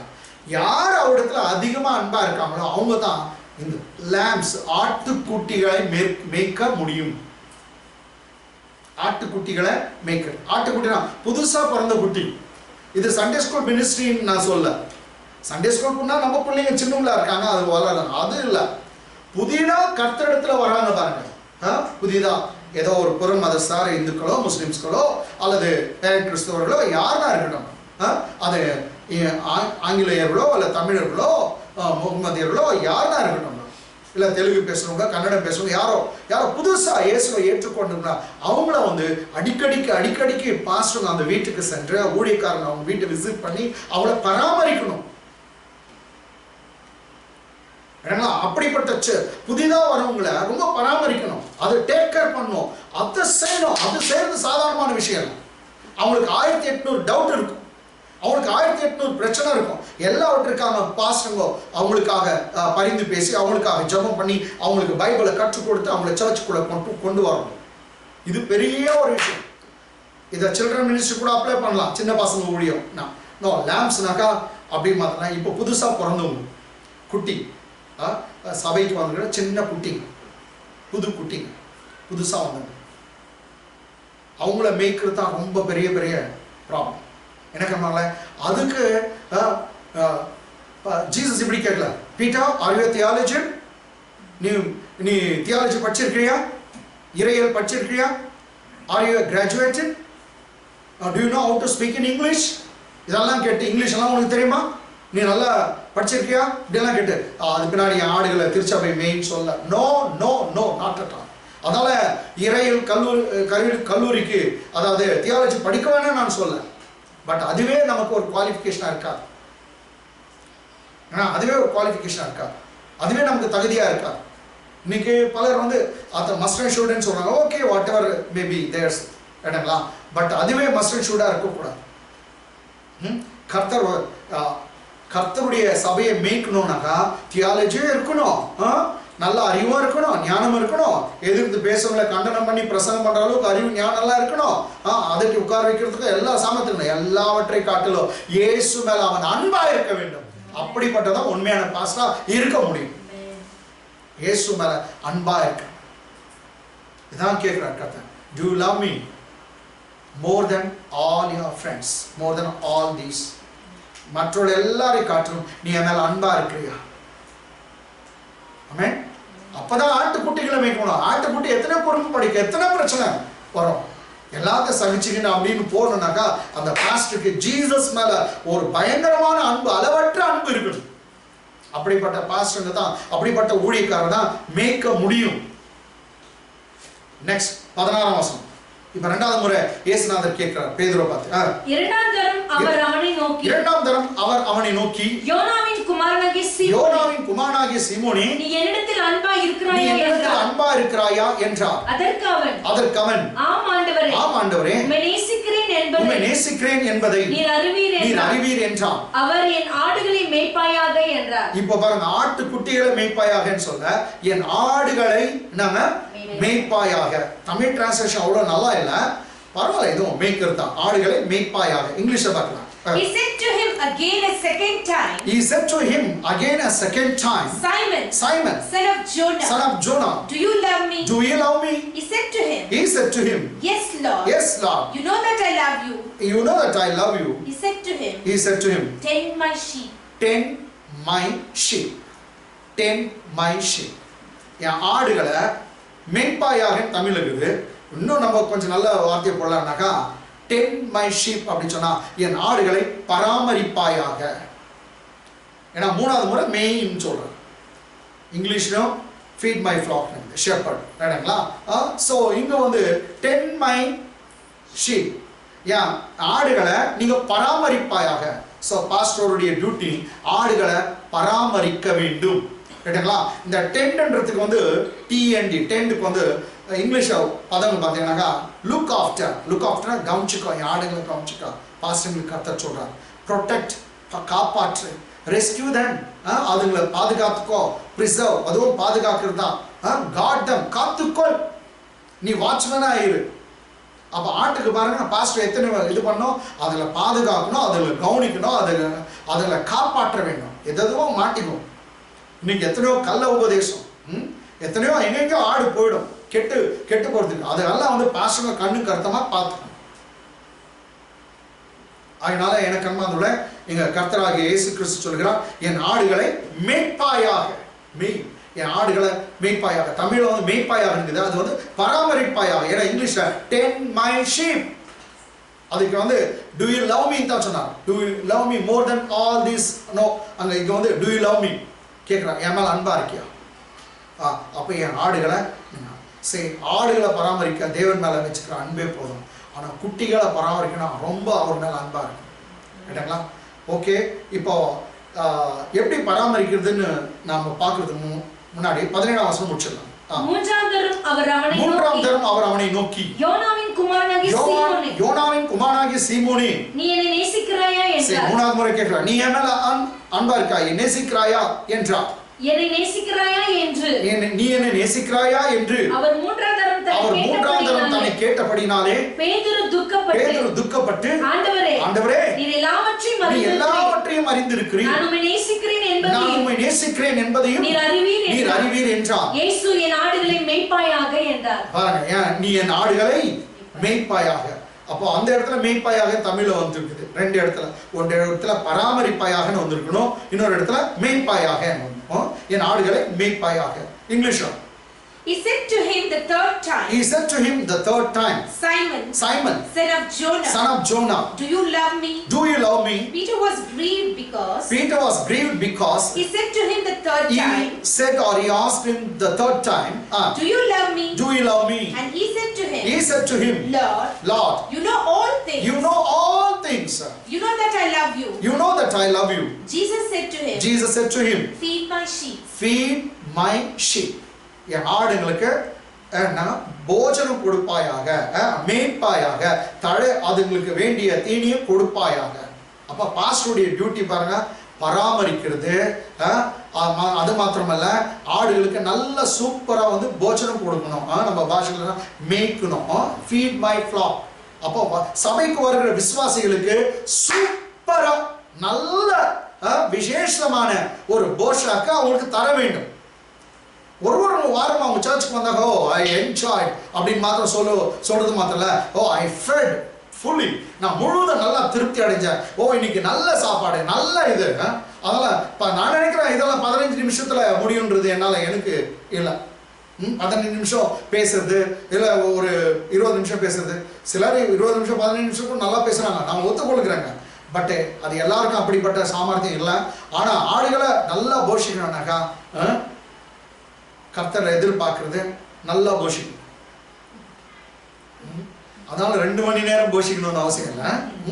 ஆனா நல்லா போஷிக்கணும். வெரி குட் ஃபுட் அவங்களுக்கு தரணும். ஸ்கிரிப்சர் எல்லா வார்த்தை. ஏன்னா இயேசுநாதர் சொன்னா மனுஷன் அப்பத்தினாலே மாத்திரமல்ல தேவனுடைய வாயிலிருந்து புறப்படுகிற ஒவ்வொரு வார்த்தையினாலும் பிழைப்பான். Jesus said even to Satan, telling him, man shall not live by bread alone, but every word that proceeds from the mouth of God. தேவனுடைய வாயிலிருந்து புறப்படுகிற ஒவ்வொரு வார்த்தையும் அவனை போஷிக்கும். எனக்கு அதனால நீ நானும் அறிய வேண்டியது மிக முக்கியமான ஒரு காரியம். கர்த்தர் என் ஆடுகளை மேய்ப்பாயான்னு சொன்னார். சரி, இங்க பாருங்க 15ஆம் வசனத்துல எத்த மேய்க்க சொல்றாரு பாருங்க. லுக் 15ஆம் வசனத்தை யாரு எத்த மேய்க்க சொல்றாரு? ஆட்டுக்குட்டிகளை. 16ஆம் வசனத்துல ஆடுகளை, ரைட்டுங்களா? அப்ப 17ஆம் வசனத்துல என் ஆடுகள். அப்ப ஆட்டுக்குட்டியை ஒரு மாதிரி மேய்க்கணும், ஆடுகளை ஒரு மாதிரி மேய்க்கணும். இது இப்படி டிஃபரன்ஸ் இருக்கா? இந்த உலகத்திலே பெஸ்ட் ஷெப்பர்ட் நம்முடைய ஆண்டவராகிய இயேசு கிறிஸ்து. அப்ப கடவுள் தான் ஒரு பெஸ்ட் ஷெப்பர்ட். அவர் கடவுள் எப்படி மேய்க்கிறாரு, மனுஷன் மேய்க்கிறது விட்டுருங்க, கடவுள் எப்படி மேய்க்கிறாருன்னு ஒரு ஸ்கிரிப்சர் இருக்குது பைபிள். அதை பார்த்தோம்னாக்கா ஆட்டுக்குட்டி எப்படி மேய்க்கிறாரு, ஆடுகளை எப்படி மேய்க்கிறாரு அப்படின்னு நமக்கு வித்தியாசம் தெரியுது. ஏசாயா தீர்க்கதரிசன புத்தகம் 40ஆம் அதிகாரம் 11ஆம் வசனம். Turn with me to the book of Isaiah 40th chapter verse 11. மேய்ப்பனை போல தமது மந்தையை மேய்ப்பார். See, மேய்ப்பனை போல, உலகத்துல இருக்கிற மேய்ப்பனை போல அவர் கர்த்தராகிய தேவன் தம்முடைய மந்தை, அவருடைய சபை, ஏற்கனவே நான் சொன்னேன், அவருடைய மந்தை அவருடைய சபை, அவருடைய சபையை மேய்ப்பார். ஆட்டுக்குட்டிகளை தமது புயத்தினால் சேர்த்து, தம்முடைய புயம்னா கையினால் அப்படியே அணைச்சுக்குவார். ஆட்டுக்குட்டிகளை தம் புயத்தினால் சேர்த்து தம்முடைய மடியிலே சுமந்துக்குவார். தம்முடைய மார்பில அல்லது மடியில அவர் சுமந்து கொள்வார். ஆட்டுக்குட்டிகளை அவர் மடியில சுமந்துக்கிறார். ஏற்கனவே காணாம போன ஆட்டை தோல் மேல சுமந்தார். கேட்டா மறந்துடாதீங்க, காணாம போன ஆட்டை தோல் மேல சுமந்தார். ஆனா இங்க என்னங்க, ஆட்டுக்குட்டிய எப்படிங்க தம் புயத்தினால் சேர்த்து மடியில. அப்போ ஆட்டுக்குட்டிகளை எப்படி வழி நடத்தணும் அவருக்கு தெரியுது. ரொம்ப டெண்டரா கையில சேர்த்துக்கணும், அதை மடியில வச்சு சுமந்து போடுவார். அதை நடக்க கூட விட மாட்டார். ஓகே, மடியில சுமப்பார். நெக்ஸ்ட் கரவல் ஆடுகளை மெதுவாய். இது வேற ஒரு ஆடு. அப்ப ஆட்டுக்குட்டியே வேற, கரவல் ஆடு. கரவல் ஆடுனா குட்டி போட்டுக்குது, அது பால் கொடுக்கிறது. ரைட்டா? அது பிரயோஜனமா இருக்கு, சபைக்கு ரொம்ப பிரயோஜனமா இருக்குது. அந்த கரவல் ஆடுகளை என்ன பண்ணுவாரா? மெதுவா ஜென்டிலா நடத்துவார். கரவல் ஆடுகளை ஆஷா அதுகிட்ட பிஹேவ் பண்ண மாட்டாரு, ஜென்டிலா பிஹேவ் பண்ணுவார். அப்ப பாருங்க பாஸ்டர், நம்ம நிறைய விஷயத்த பைபிள் தெரிஞ்சுக்கணும். ஆட்டுக்குட்டிகளை எப்படி நடத்துறது, கரவல் ஆடுகளை எப்படி நடத்துறது, அப்படியெல்லாம் நமக்கு தெரியணும். அதே சில ஆடுகள் குறும்புதனம் படிக்குமா, தொடையில இடிக்குமா, ரொம்ப ஸ்ட்ராங்கா இருக்குது. அதுக்கும் நான் ஜட்ஜ் பண்ணுவேன்ட்டு எசேக்கியேல் புத்தகம் 34ஆம் அதிகாரத்துல சொல்றாரு கர்த்தர். அப்ப ஒரு ஆட்டையும் அவர் எல்லாம் தெரிந்து. கேட்டீங்களா? He will feed his flock like a shepherd. He will feed his flock like a shepherd. He will gather the lambs. He will gather the lambs with his arm and carry them in his bosom. And carry them in his bosom. And gently lead those who are. And gently lead those who are with young. Amen. So he feed his flock like a shepherd. First of all, he feed the flock like a shepherd. அவர் ஆடுகள் எல்லாம் ஒரு மேய்ப்பன மாதிரி போஷிப்பார், shepherd பண்றார், அதுங்களுக்கு மேய்ச்சல் கொடுக்கிறார். Next he will gather the lambs with his arm and carry them in his bosom. ஆட்டுக்குட்டிகளை தம் கரத்துல சேர்த்து, புயத்துல சேர்த்து, அதுகளை தம்முடைய மடியில சுமப்பார் அப்படின்னு சொல்றோம். ஸோ அதனால எனக்கு அம்மாதோட ஆட்டுக்குட்டிக்கு எப்படி பராமரிப்பு கொடுக்குறது, அதனால தான் நாங்கள் வரோம். அதை சில நேரத்தில் தூக்கின்னு வரணும், அதுவும் மார்பிள் அணைச்சிக்கணும், இல்ல மடியில சுமக்கணும். அதனால தான் கேட்டார் பேதுருவே, do you love me more than all these? இவங்க எல்லாரையும் காட்டும் என் மேல அன்பா இருக்கிறாயா? ஆமாண்டவரே அன்பா இருக்கேன்னு சொன்னா, என் ஆட்டுக்குட்டிகளை மேய். அப்பதான் உன்னால என் ஆட்டுக்குட்டி புதுசா வந்திருக்கிற அந்த குட்டிகளை, புதிதாக பிறந்து இருக்கிற குட்டிகளை உன்னால மேய்க்க முடியும். அது குறும்புத்தனம் பண்ணி எங்க ஓடும், அதை அடிச்சிட முடியாது. பெரிய ஆளுங்களை அடிக்கிற மாதிரி அடிக்க முடியாது. பெரிய ஆடுங்களை ஒரு 2 அடி அடிச்சா கூட ஒன்றும் தப்பு இல்லை, அது ஒன்றும் இதாகுது. ஆனால் குட்டி ஆடுங்களை கோபத்தில் அடிக்க முடியாது, அது குறும்புத்தனம் பண்ணி ஓடும், என்னென்ன பண்ணும், துள்ளும், குதிக்கும், அதுக்கு ஒன்றும் தெரியாது. அதுங்களை எப்படி டெண்டரா நம்ம கேர் பண்ணணும்னு கர்த்தர் கற்றுத்தரோம். ஆட்டு குட்டிகளை வழிநடத்துகிற மெத்தட் இருக்குது. நெக்ஸ்ட் வர கரவல் ஆடுங்க. கரவல் ஆடுங்க. கரவல் ஆடுகளை மெதுவாய் நடத்துவார். கரவல் ஆடுகளை மெதுவாய் நடத்துவார். கேட்டங்களா? இதை நீங்க பாத்தீங்கன்னாக்கா இது ஜேக்கப் ஸ்டோரியில வரும். ஏசா வந்து கூட வா என் கூட வா, நடந்து போகலாம், நம்மளாம் ஒன்றா போகலாம் அப்படின்னு சொல்லுவான் ஊருக்கு. அப்போ அவன் சொல்லலாம், இல்லை என்கிட்ட கரவல் ஆடுங்க இருக்குது, அது ஒரு நாள் முழுதும் வேகமாக நடத்தினா அது செத்துரும், அதனால அதுக்கு கால்நடைக்கு தகுந்த மாதிரி மெதுவாக நான் நடத்தின்னு வரேன். சரி, அவனுக்கு ஞானம் இருக்கு பாருங்க. ஜேக்கப் சொல்கிறான், என்கிட்ட இப்படி கரவல் ஆடுங்க, கரவல் பசுங்க இருக்குது, கரவல் மானுக்கு ஒட்டவை இருக்குது, அதுக்கு தகுந்த மாதிரி மெதுவாக நான் நடத்தி வரேன், நீங்கள் போங்க அண்ணா அப்படின்னு சொல்கிறேன். சரி, இங்கிலீஷில் பாருங்க கரவல் ஆடுகள். He will feed his flock like a shepherd. He will feed the flock like shepherd. He will gather the lambs with his arm. He will gather the lambs with his arm. And carry them in his bosom. Carry them in the bosom. And gently lead those who are with young. This is the thing. He gently lead those who are with young. Okay, he gently lead those the sheep which are with young. அப்போ குட்டி போட்டிருக்கிற அந்த எங்கோனை வச்சிருக்கிற அந்த ஆடுகளை ஜென்டிலாக நடத்தணும், அதுங்க மற்ற மாதிரி இருந்தா. இதனால வர உண்டு. குட்டி போடுது பாருங்க, இது எதுக்கு ஆவியானவர் எழுதி வச்சிருக்கணும்? சபையில குட்டி போடுற ஆடுங்க இருக்கு, ஆத்மாதாயம் பண்றவங்க இருப்பாங்க, அவங்கள வந்து எப்படி நடத்தணும் தெரிஞ்சுக்கணும். பாசனம் அவங்கள வந்து ரொம்ப ஜென்டிலாக நடத்தணும். ஊழியம் செய்கிறவங்கள பைபிளில் முக்கியமாக வந்து குட்டி போடணும். பாசங்க தான் குட்டி போடணும்னு இல்லை, 2 ஆடுங்க தான் குட்டி போடணும். குட்டி போடுற ஆடுங்க அதனால வந்து குட்டியும் கிடைக்கும், பாலும் கிடைக்கும்.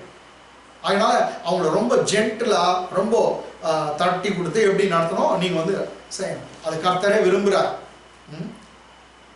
சிலர் எப்போ வந்தாலும் அப்படியே பயங்கரமா அவங்க முறைக்கிறது பாசம் கத்தி அப்படி முறைக்குவாங்க.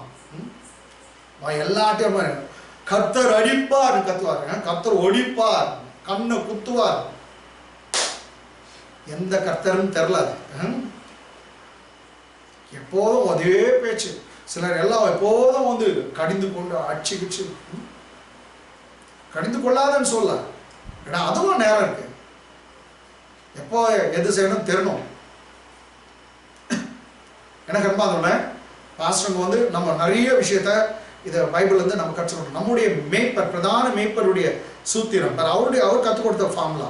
அவர் சொல்றாரு, குட்டிங்களை எப்படி நடத்தணும், எல்லாம் ஆடுங்களை எப்படி நடத்தணும், நெக்ஸ்ட் கரவல் ஆடுங்களை எப்படி நடத்தணும், எல்லாம் 3 இருக்குது. அது ஆடுகளும் இருக்குது, குட்டியும் இருக்குது, கரவல் ஆடு இருக்குது. அந்த வசனத்தில் ஃப்ளாக் ரைட்டுங்களா தான் மந்தி எப்படி நடத்தணும்ட்டு நம்ம இங்கே பார்க்குறோம். ஓகே, இப்போ நான் ஒரே ஒரு காரியத்தை சொல்லி முடிக்க நான் விரும்புகிறேன்.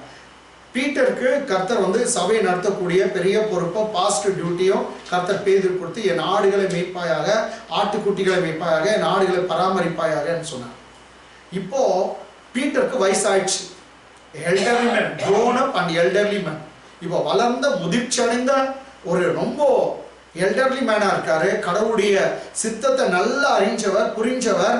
அவர் நிறைய வருஷம் பாஸ்டோரியல் எக்ஸ்பீரியன்ஸ் இருக்குது. இப்போ அவர் பாஸ்டோரியல் எக்ஸ்பீரியன்ஸை வச்சு ஆவியானுடைய உதவினால அவர் பாஸ்டர்களுக்கு என்ன கர்த்தர் பார்க்கலாம். Okay, come on, tell me to the first Peter chapter 5 5ஆம் அதிகாரம் அப்படியே 1ல இருந்து படிக்கலாம். உங்களில் உள்ள மூப்பருக்கு உடன் மூப்பனும் கிறிஸ்துவின் பாடுகளுக்கு சாட்சியும் இனி வெளிப்படும் மகிமைக்கு பங்காளியுமா இருக்கிற நான் புத்தி சொல்லுகிறது என்னவென்றால், அவரே நமக்கு எக்ஸார்ட் பண்றாரு, புத்தி சொல்றாரு. அவர் மூப்பன் சொல்றாரு, வயசாயிடுச்சு எனக்கு அப்படின்னு சொல்றாரு. வயசானவங்க கிட்ட ரொம்ப ஸ்டப்ஸ் இருக்கும், அதனால வந்து நம்ம கேட்கணும். என்ன சொல்ற 2ஆம் வசனம், come on. உங்களிடத்தில் உள்ள தேவனுடைய மந்தையை, பாஸ்டர்ஸ் நம்ம எல்லாம் அறிஞ்சிக்கணும். நம்ம கிட்ட இருக்கிற சபை, பெரிய சபை, சின்ன சபை, பெரிய கூட்டம், சின்ன கூட்டம், எதுனா இருக்கட்டும், அது தேவனுடைய மந்தை. அதுவும் மந்தை ஏன் மந்தைன்னு சண்டை போடுறது இல்ல, அது தேவனுடைய மந்தை. கர்த்தர் டெம்பரரியா கொஞ்ச நாளைக்கு நம்ம கிட்ட கொடுத்திருக்கார். அவங்களை நடத்தணும், அந்த பொறுப்பை கொடுத்திருக்கார், லீடர்ஷிப்பை கொடுத்திருக்கிறார். அதனால வந்து ரைட்டுங்களா, பொறுப்போடு நம்ம நடந்து கொள்ள வேண்டும், பொறுப்பா அதை பாதுகாக்க வேண்டும். ஓகே, இங்க சொல்றாரு, உங்களிடத்துல உள்ள யாருடைய மந்தை, தேவனுடைய மந்தையை நீங்கள் மேய்த்து. பாஸ்டர் நீங்க ஃபர்ஸ்ட் மேய்க்கணும். மேய்த்து கட்டாயமாய் அல்ல மனப்பூர்வமாய் அவலட்சணமான ஆதாயத்திற்காக அல்ல உற்சாக மனத்தோடு நாம் மேய்க்க வேண்டும் என்று சொல்லுகிறார். அப்ப மேய்க்கணும். ஃபர்ஸ்ட் வந்து பாஸ்டர் அந்த ஆடுகளை மேய்க்கணும். மேய்க்கும்போது கட்டாயமாய் அல்ல மனப்பூர்வமாய், அவலட்சணமான ஆதாயத்திற்காக அல்ல உற்சாக மனதோடு. come on இங்கிலீஷ்ல பார்க்கலாம். shepherd the flock of god which is among you serving as the overseer not by constraint but willingly not for dishonest gain but eagerly. See, you should be a overseer. What is the duty of the pastor? A pastor should be a overseer. In English it says மேற்பார்வையாளரா இருக்கணும். வேணுங்களா? மேய்க்கணும்னு இருக்குது. அது வந்து என்ன நீங்க வந்து கண்காணிப்பு செய்யணும். 3ஆம் வசனத்துல வருது தமிழ். பாருங்க படிங்க. சுதந்திரத்தை இருமாப்பாய் ஆளுகிறவர்களாக அல்ல. ஓகே. மந்தைக்கு மாதிரிகளாகவும் கண்காணிப்பு செய்யுங்கள். overseers it says in English. தமிழ்ல சொல்லுது கண்காணிப்பு செய்யுங்கள். கண்ல பாருங்க. So overseer not overburdeners. சில பாஸ்டர் வந்து overburden எல்லா பர்டனும் தூக்கி அவங்களே போட்டுப்பாங்க. முன்ன அவங்களே கிட்டார் எடுத்துப்பாங்க, அவங்களே அவங்களே பாட்டு பாடுவாங்க, அவங்களே ஜெபம் பண்ணுவாங்க, அவங்களே தோக ஜெபம் பண்ணுவாங்க, அவங்களே முடிவு ஜெபம் பண்ணுவாங்க. overburden. பேய் அவங்களே ஓட்டுவாங்க, யாருக்கு கொடுக்க மாட்டாங்க பேய் கூட. முன்ன அவங்களே ஓடி போய் காணிக்கை எடுத்து வந்துருவாங்க. overburden. ஒரு டீம்னா கேப்டனும் இருக்கணும், ஒருத்தர் பவுலர் இருக்கணும், எல்லாம் நானே பால் போட்டேன், நானே விக்கெட் கீப்பிங் பண்ணிட்டேன், நானே பேட்டிங்கும் பண்ணிட்டேன், நானே பிடிச்சேன், நானே அம்பையரா இருக்க முடியுமா? நோ.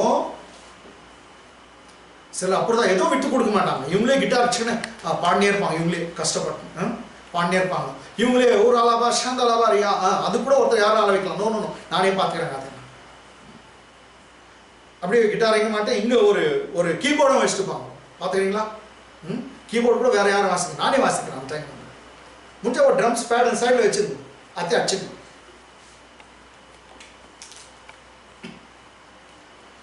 எதுக்கு தான் நான் பேசுறது தெரியல. You should not be, pastor should not be overburdened. Rather you should be an overseer. மேற்பார்வையாளர் கண்காணிக்கணும், எல்லாத்தையும் கண்காணிச்சுக்கணும். இதுதான் கர்த்தர் கொடுத்துருக்குது. ஸோ கண்காணிப்பு வேலையை வந்து நம்ம செய்யணும். மற்ற வேலையை செய்யறதுக்கு இருப்பாங்க, கேட்டங்களா? கண்காணிக்கிறவளா இருக்க வேண்டும். இது சொல்லுது. நெக்ஸ்ட் வந்து serving as a overseers nor as being, சரி ஓகே அது வேணாங்க. ஸ்பீட் செகண்ட் வசனம் படிமா தமிழா. உங்களிடத்தில் உள்ள தேவனுடைய மந்தையை நீங்கள் மேய்த்து, உங்களிடத்தில் உள்ள தேவனுடைய மந்தையை நீங்கள் மேய்த்து கட்டாயமாய் அல்ல மனப்பூர்வமாய், கட்டாயமாய் அல்ல மனப்பூர்வமாய், willingly, கேட்டங்களா? கட்டாயமாய் அல்ல மனப்பூர்வமாய். நெக்ஸ்ட் அவலட்சணமான ஆதாயத்திற்காக அல்ல, அவலட்சணமான ஆதாயத்துக்காக அல்ல உற்சாக மனதோடு.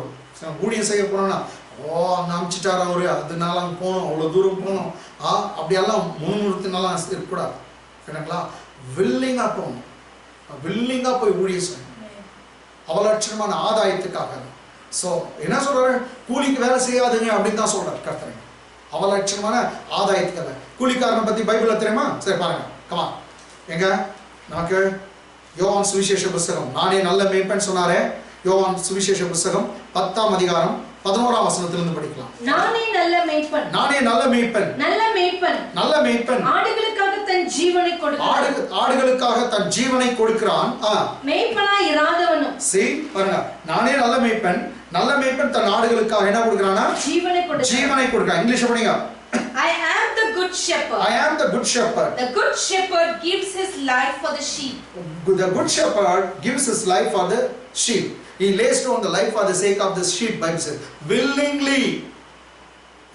அவன் வில்லிங்கா நல்ல மேய்ப்பன் தன் ஆடுகளுக்காக ஜீவனை கொடுக்க வரார். அதான் இயேசு கிறிஸ்து சொன்னது மாத்திரம் செய்தார். அடுத்த வசனம் பாருங்க. மேய்ப்பனாய் இராதவனும். சிலர் மேய்ப்பனா இருக்க மாட்டாங்க, ஆனா மேய்ப்பன் டியூட்டி கொடுத்துட்டுப்பாங்க. அவங்களுக்கு தொல்லையே தொல்லை தான். அவங்க பழைய பாட்டில் கூட தான் ஏலியின் குமாரரை பத்தி பைபிள்ல பேசுவோம். ஏலியின் குமாரர் கர்த்தர் யாருன்னு அறியவே இல்லையா, ஆனா ஆசாரி வேலை செய்திருந்தாங்க. அப்படி இருப்பார். ஏன்? ஒரே ரீசன், அவங்க அப்பா பாஸ்டர்னால இவங்களையும் பிடிச்சி போட்டார், அவ்வளவுதான். அவங்க அப்பா பிரதான ஆசாரியன்னு இவங்களை தூக்கி போட்டுக்கிறாரு. ஆனா பைபிள் சொல்லுது கடவுளுக்கும் அவங்க ஏலியின் பிள்ளைங்களுக்கும் சம்மந்தமே கிடையாது. ஆனா பெரிய பாசங்களா இருக்காங்க. ஏன்னா இங்க அப்படிப்பட்டவங்களா இல்ல. ஒரு சமயம் அவங்க கூலிக்கு வேலை செய்யறவங்களை பத்தி பைபிள் சொல்லுது. 12ஆம் வசனம், மேய்ப்பனா இராதவனும். படிங்க.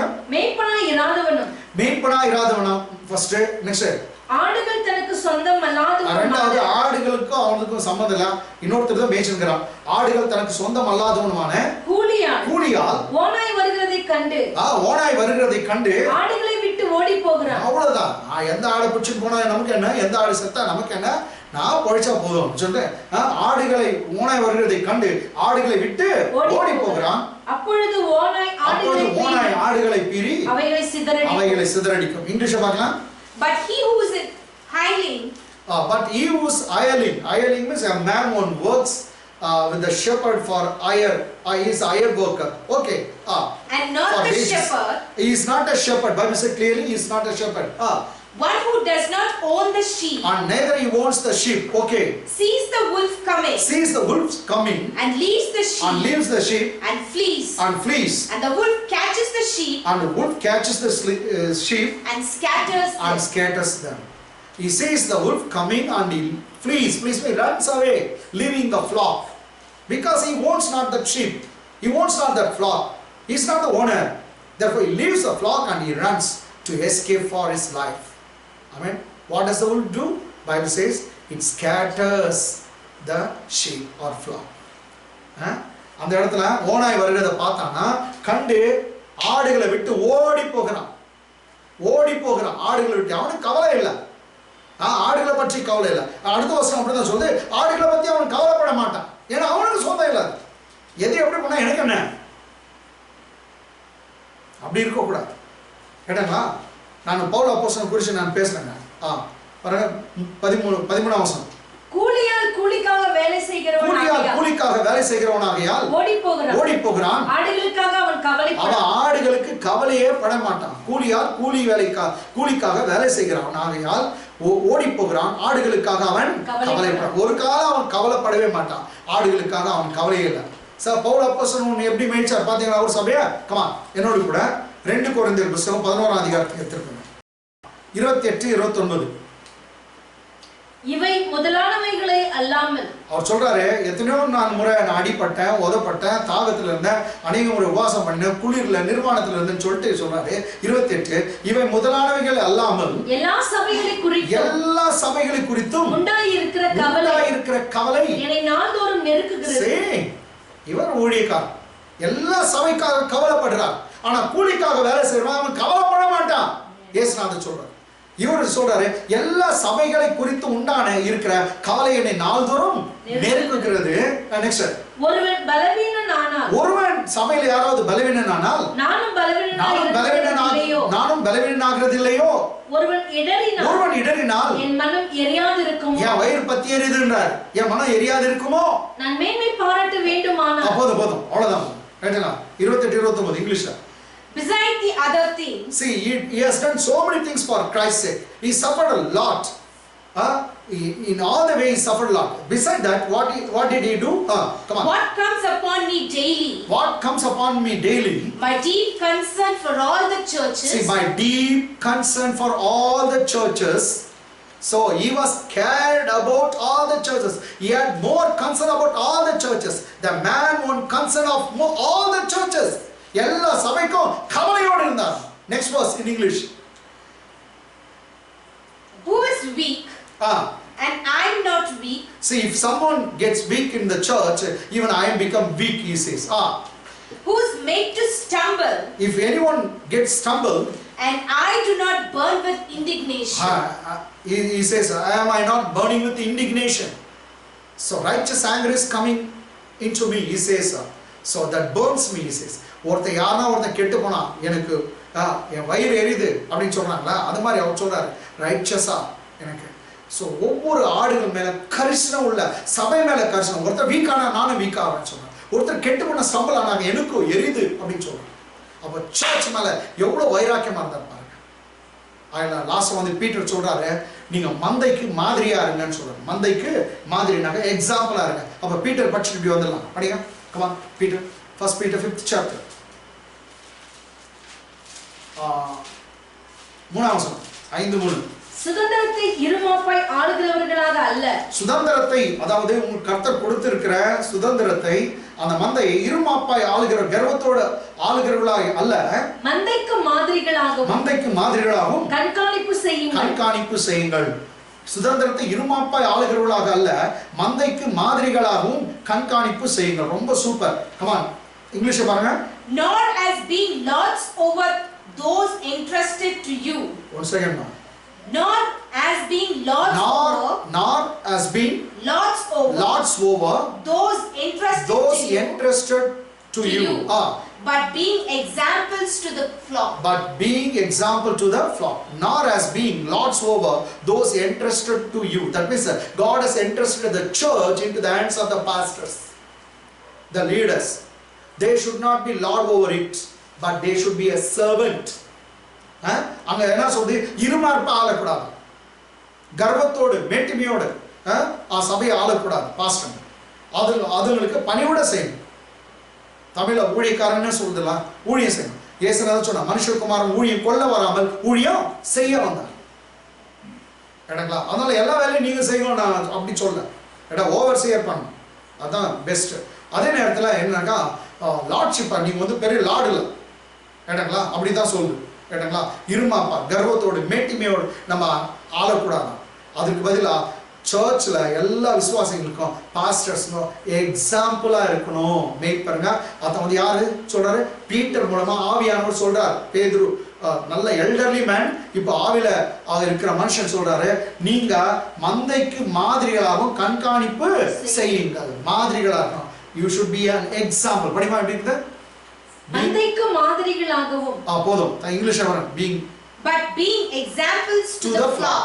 Being example to the flock. So this is the duty of the pastor. சபைக்கு வந்து எல்லாருக்கும் மாதிரியா இருக்கும். கேட்டீங்களா? இது வந்து நீங்க பாருங்க, எனக்கு நிறைய பாஸ்டர் வந்து எந்த ஒரு ஊழியக்காரரும் சொல்ல முடியாது நீ என்ன மாதிரி இருக்கோ, நான் எனக்கு யார மாதிரி இருக்க விருப்பம் இல்லை. ஏன்னா நான் வந்து இயேசுவ மாதிரி தான் இருக்க விருப்பம். அதுதான் நமக்கு எல்லாருக்கும் நல்லது. ஏன்னா இந்த உலகத்தில் யாரும் என்ன மாதிரி இருக்குன்னு சொல்கிற அளவுக்கு தைரியம் யாருக்கும் நான் பார்க்கல. ரைட்டுங்களா? ஏன்னா எல்லாருக்கிட்டையும் எந்த குறையினா இருக்கும். ஒரே ஒரு மனுஷன் தில்தாரா நின்று சொன்னான், தைரியமா சொன்னான், நான் கிறிஸ்துவை பின்பற்றது போல நீங்க என்ன பின்பற்றுங்க, என்ன மாதிரி இருங்க சொன்ன பவுல் அப்போஸ்தலன். கர்த்தருக்கு ஸ்தோத்திரம். அந்த அப்போஸ்தலனுக்கான கர்த்தரை ஸ்தோத்திரிக்கிறேன். இது எங்க இருக்கு?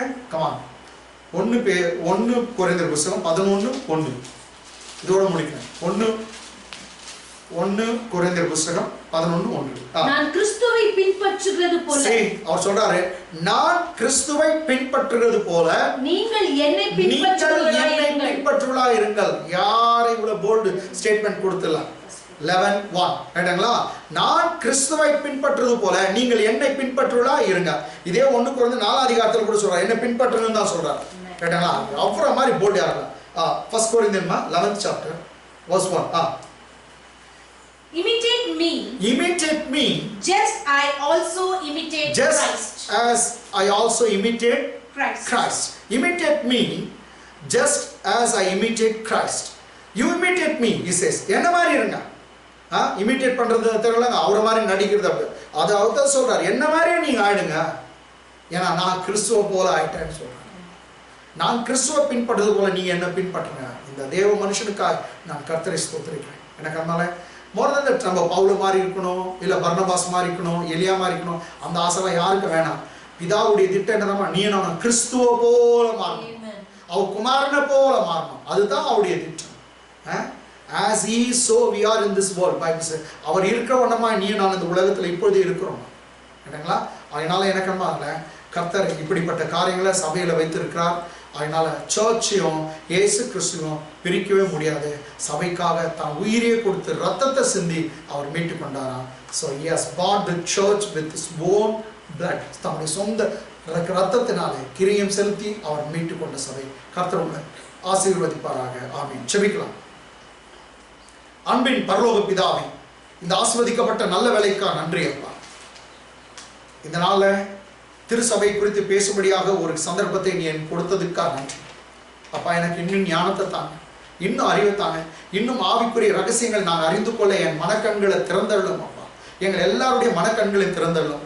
சபையை குறித்து நீ எவ்வளவு கரிசனையா இருக்கிறீர் என்பது தாப்பனே.